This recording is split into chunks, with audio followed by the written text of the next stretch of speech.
Be me, Jessica, 34 years old. Teaching 7th grade English at local middle school for 3 years now. Moved here from the city because I thought I could make a real difference. These suburban kids need someone to challenge their narrow worldview. Looking at my classroom of 13-year-old boys know exactly what I need to do. They're at that crucial age where their ideas about manhood are forming. Can already see some of them mimicking their father's behaviors. The aggressive posturing, the dismissive attitudes toward anything soft. One kid, Brandon, literally refuses to read any book with a female protagonist. Another one, Tyler, makes gagging sounds when we discuss emotional themes in literature. This is exactly the problem. Decide to use my position to actually help these boys. Not in the curriculum, but that's fine. Sometimes the most important lessons aren't in any textbook.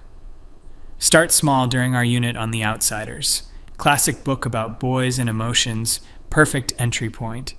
Ask the class what they think about the male characters crying in the story.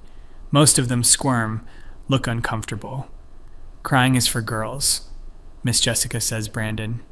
Here's my moment. Spend the next 40 minutes explaining how that attitude is precisely what's wrong. Tell them about how society conditions boys to suppress their emotions. Explain that this is what we call toxic masculinity. Can see some confused faces, but others are nodding. Good, they're listening. Over the next few weeks, weave it into every lesson. Reading To Kill a Mockingbird becomes a discussion about patriarchal structures. Atticus Finch is heroic, yes, but he's still operating within a male-dominated system. Point out how Scout is punished for being tomboyish by certain characters. Ask the boys why they think society fears girls who act masculine but mocks boys who show any feminine traits. What even are feminine and masculine traits, I ask them. Why do we gender emotions and behaviors? Can see some wheels turning. During our poetry unit, assign them to write about their feelings. Specify that I want vulnerability, not bravado. Some boys complain, say their dads would think this is stupid. Perfect opening. Gather them after class one day. Close the door. I want to talk to you all about something important. Tell them that their fathers grew up in a different time, a time when men didn't know better. Explain that their dads were raised with limited, harmful ideas about manhood. Real strength comes from rejecting those outdated models. Real courage is embracing qualities that society calls feminine. Compassion, emotional openness, gentleness, cooperation over competition. See some boys really engaging now. Tyler raises his hand, asks if this means sports are bad. No, I explain, but the hyper-competitive, aggressive culture around boys' sports often is. It's about why you play, how you treat teammates and opponents. Are you performing masculinity or just being yourself? Start. Bringing in articles I print out. Nothing the school approved, but these kids need exposure to different ideas. Pieces about how gender is a social construct, how the patriarchy hurts everyone, including men, how boys are trapped by expectations just like girls are. Make them journal about times they felt pressured to be a man. The responses are actually heartbreaking. One kid writes about his dad yelling at him for wanting to take art class instead of shop. Another writes about being called slurs for liking musical theater. This is why this work matters. Start using our vocabulary lessons to introduce terms. Patriarchy, hegemonic masculinity, gender performance, heteronormativity. Disguise it as advanced English vocabulary. Technically, these are real terms they might encounter in high school texts. Have them use the words in sentences. The patriarchy affects everyone in our society. Feel like I'm really getting through. Some boys are even checking out books I recommend. Bell hooks, Roxane Gay, made accessible. Articles and essays, nothing too advanced, but enough to plant seeds. Then one day in November, everything falls apart. Kid named John forgets his journal in class.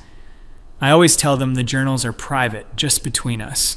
His mother finds it when she comes to pick him up from chess club, flips through it, sees all his entries about rejecting his father's masculinity. One entry where he wrote about how his dad's obsession with him playing football is patriarchal conditioning, using the exact phrases I taught him. Next morning, get called to Principal Robert's office. He's sitting there with John and both his parents. The father is red-faced, looks like he wants to explode. The mother is clutching the journal like evidence. Jessica, John's parents have some concerns about what you've been teaching. Stay calm. I knew this might happen eventually.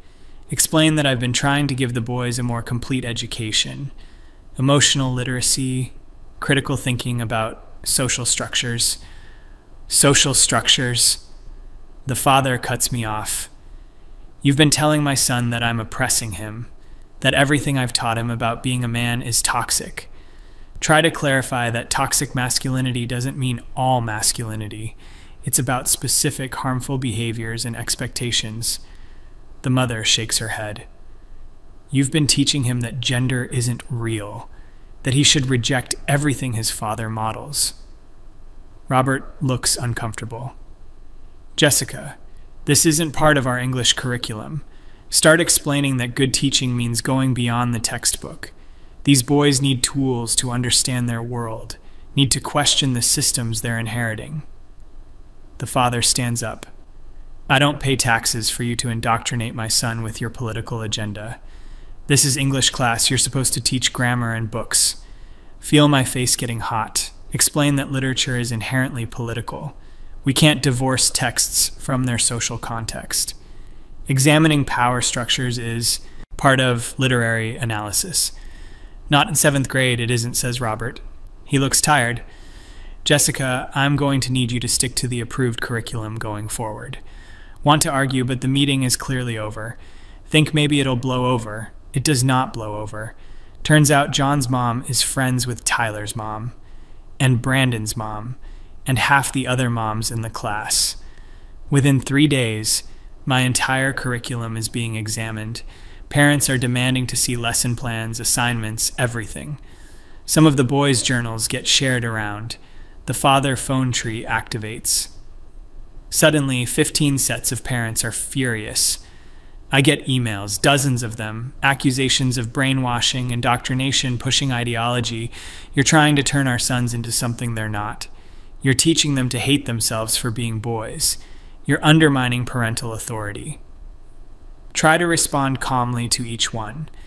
Explain the educational value, the research on emotional development, how boys who can access their full emotional range are healthier, happier, how questioning gender norms leads to more authentic self-expression. Most don't even respond to my explanations. The ones who do just get angrier. One dad sends a 5-paragraph essay about how I'm destroying Western civilization. Would be funny if it wasn't so frustrating. Robert calls me in again. The school board has received over 40 complaints. They're demanding a special meeting. I'm being placed on administrative leave pending investigation. You've got to be kidding me. Robert actually looks sympathetic for a moment. Jessica, what were you thinking? These are middle schoolers in a conservative community. You had to know this would explode. Tell him that someone has to challenge these kids' assumptions. Someone has to teach them there are other ways to be, other ways to think about gender and power and themselves. That's not your job, he says quietly. Your job is to teach English. Storm out. Feel betrayed. Spend the next 2 weeks preparing for the school board meeting. Know I need to defend not just myself, but the principals. Gather research studies, articles, educational theory. Practice my statement over and over. The night of the meeting, the school gymnasium is packed. Never seen this many people at a board meeting. Rows of angry parents, mostly fathers, arms crossed. A few mothers who look equally hostile. The school board sits at a long table looking uncomfortable. Robert is there, the superintendent, a couple other administrators. They call the meeting to order.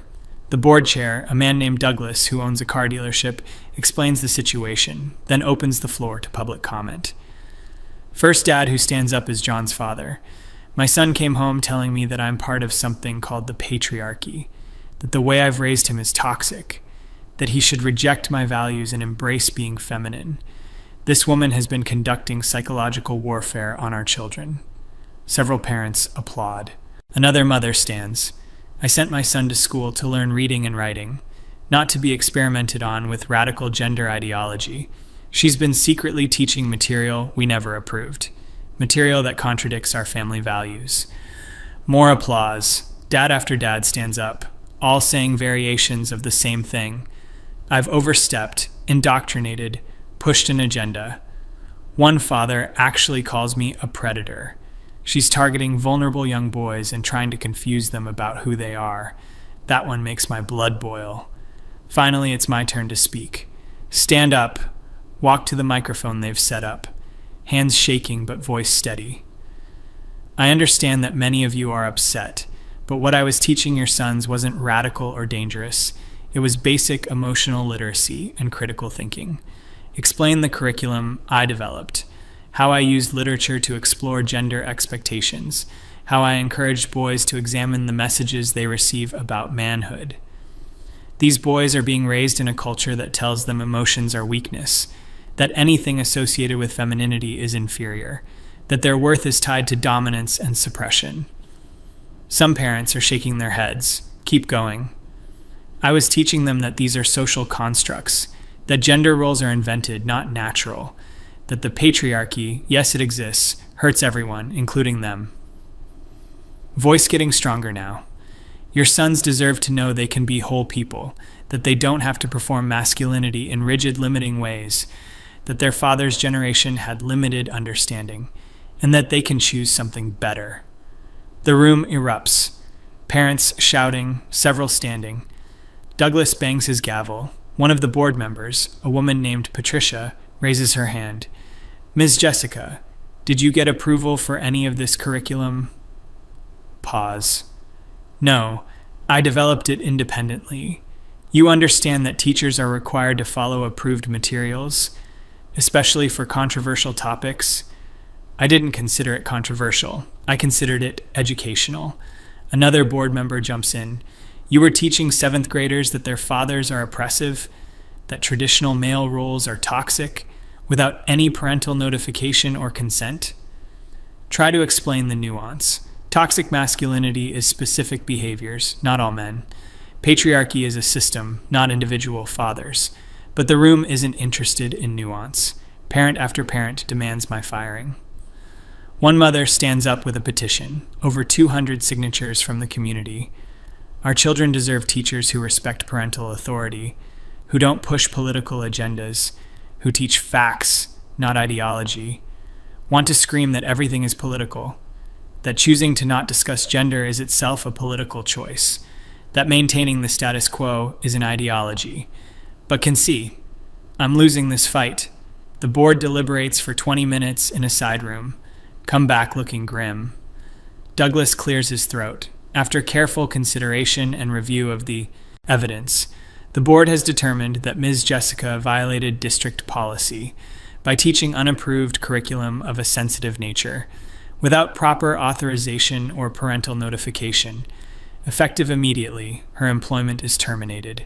Feel like I've been punched. Knew it was coming, but still. Parents actually cheer. Several stand up clapping. Try one more time. You're making a mistake. These boys need someone to show them a different way. They're being damaged by the narrow definitions you're forcing on them. John's father stands up. My son doesn't need you to save him from me. He needs you to teach him English and stay in your lane. The whole room agrees. Dozens of parents nodding, murmuring approval. Gather my things, walk out of the gymnasium. Can hear the celebration behind me. Spend the next few days in a fog. Calls from the teachers' union, mostly procedural. Might be able to fight the termination, but it'll take months. Do I even want to work in a place like this? Few colleagues reach out, most sympathetic but quiet. Can't risk associating with me too much. One teacher, Amanda, meets me for coffee. I get what you were trying to do. But Jessica, those weren't your kids to experiment on. Bristle at the word experiment. I was educating them. She shakes her head. You were pushing your ideology on captive children, in a community that clearly doesn't share your values, without going through proper channels. Insist that proper channels would never approve what needed to be taught. That's exactly the problem. The system is designed to perpetuate itself. Maybe, says Amanda. But you don't get to unilaterally decide to override parents. That's not how this works. We part awkwardly. Spend a lot of time thinking about what went wrong. My approach was sound. The content was necessary. These boys were learning things that would help them. Was already seeing results before it all imploded. Tyler had started writing poetry. Brandon checked out a book with a female protagonist. Several boys told me they felt less pressure, more free. But then, week 3, after the firing, see something that makes me pause. At the coffee shop, run into John and his dad. Want to leave, but John sees me first. Hi, Miss Jessica. His dad's face hardens, but he nods curtly. John looks happy, animated, talking to his father about some football game. His dad's hand on his shoulder, both of them smiling. They're close, easy with each other. Feel a weird twist in my stomach. Later that week, looking through my old journals from the class, really reading the entries instead of just seeing what I wanted to see. One from Tyler. Miss Jessica says my dad's ideas about men are outdated, but my dad is the smartest person I know. One from Brandon. I don't understand why liking sports is bad. I like sports. Does that make me toxic? One from John. I love my dad, but Miss Jessica says he's part of the problem. Sit with these for a long time. Remember Amanda's words. Those weren't your kids to experiment on. Remember the school board, respect parental authority. Remember that, Father, my son doesn't need you to save him from me. Still believe in everything I taught. Still think toxic masculinity is real and harmful. Still think gender roles are constructed and limiting. Still think the patriarchy exists and damages everyone. But something nags at me. These boys weren't being abused or neglected. Their fathers weren't monsters. They were just regular dads, raising their sons the way they knew how. And I came in and told 13-year-olds that their fathers were wrong, that everything they'd learned at home was oppressive, without ever talking to those fathers, without ever engaging with those families, just assumed I knew better. Get a letter from the district a month later. Formal termination, no severance, black mark on my record. Also get a letter from one parent, a mother. Expecting more anger, but it's different.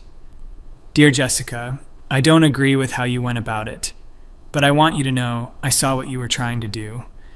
My son is sensitive, artistic, and your class was the first time a teacher made him feel okay about that. But you scared him. He came home confused, thinking he had to choose between being himself and loving his father. That's what you got wrong. You made it a war. Some of us are trying to raise good men who are also good humans. We just don't think that requires rejecting everything that came before. I hope you learn from this. Signed, David's mother. Read it 5 times. The phrase that sticks, you made it a war. Did I? In my mind, I was liberating these boys, giving them permission to be more than their limiting culture allowed. But to them, to their families, I was attacking, creating conflict where there didn't need to be, making them choose sides between me and their parents, sit in my apartment unemployed, thinking about this, still angry at the school, the parents, the system, still believe I was right about the concepts. But maybe Amanda had a point. Maybe that dad at the school board had a point. These weren't my children. I had them for 50 minutes a day, 9 months. Their parents had them for life. Who was I to tell them their fathers were the problem? Especially without knowing those fathers, without understanding those families, without any humility about my own limitations. Think about John and his dad at the coffee shop, the obvious love between them. Whatever that father was teaching his son, it wasn't making him miserable. Maybe it wasn't perfect, maybe it was traditionally masculine, but it was working for them. And I tried to blow it up, not because they asked for help, but because I was so sure I knew what they needed. Final twist comes 6 weeks after the firing. Former colleague forwards me an email chain from school. Parents organized a curriculum review committee, demanding more oversight on what teachers can independently add to lessons. New policies requiring approval for any contemporary social topics. Mandatory parent notification for discussions of gender, politics, or family structures. basically locked down anything remotely progressive. My actions didn't open minds, they slammed doors, made it harder for any teacher to have nuanced discussions, gave conservative parents exactly the ammunition they needed.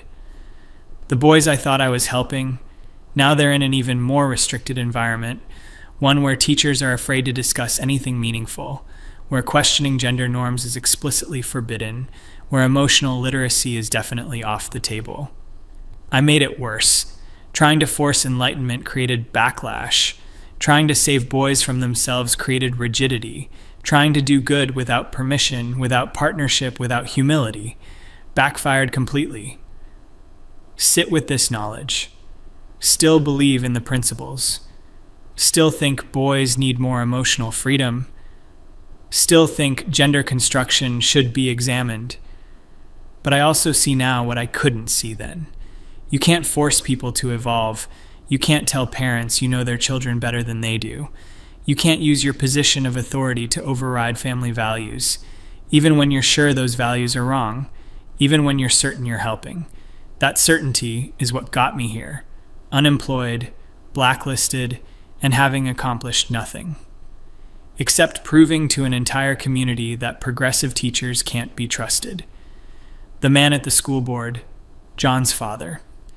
He outsmarted me without even trying. Just by being a good dad, just by actually knowing his son, just by having a relationship I couldn't compete with.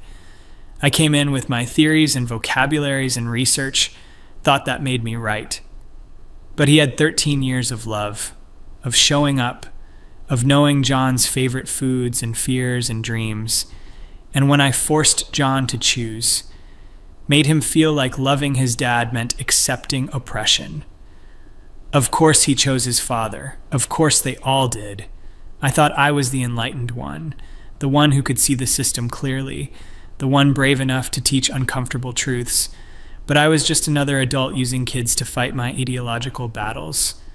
Just another person so convinced of being right that I forgot to listen. And now those boys are back in their English class with a new teacher who sticks strictly to grammar and vocabulary, who would never dream of discussing gender or emotion or social construction, who plays it safe because I showed them what happens when you don't. So I accomplished nothing, except making myself feel righteous for a few months, except confirming every stereotype about progressive teachers those parents believed, except making it harder for the next teacher who actually could have helped. The worst part? Still not sure I'd do it differently. Still think those boys needed what I was teaching. Still think their father's models are limited and limiting. Still think I was right. But being right didn't matter. Being right without wisdom, without strategy, without respect, just made everything worse. That's what I can't forgive myself for. Not being wrong, but being useless. John's dad didn't need arguments or research. He just needed to be there when I wasn't. He just needed to love his son better than I could theorize about him. And that was enough. That's what beat me. Not superior logic or better ideas, just the simple reality that he was John's father and I was just a teacher, who forgot what that meant, who forgot the limits of my role, who forgot that good intentions don't justify overreach. Now I'm looking for jobs in other districts, ones that ask pointed questions about controversial teaching methods, ones that want assurance I'll stick to approved curriculum. And I have to say yes, have to promise I've learned my lesson, have to act like I understand now. Thing is, I do understand, just not the way they think. I understand that I failed, but not for the reasons they believe. I failed because I tried to win, tried to be right instead of effective, tried to change minds through force instead of relationship.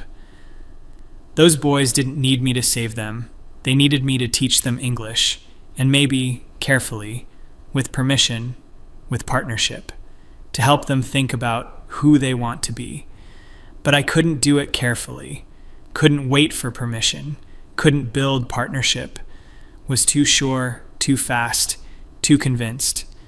And a man who never argued with me, who never debated feminist theory, who just showed up to the school board meeting and said, "That's my son," beat me completely. because he was right about the thing that mattered most. And I was just right about ideas. Sitting here now, applications scattered on my desk, each one a promise to be smaller, quieter, safer, each one a retreat. And I hate it. But I also earned it. Every bit of it.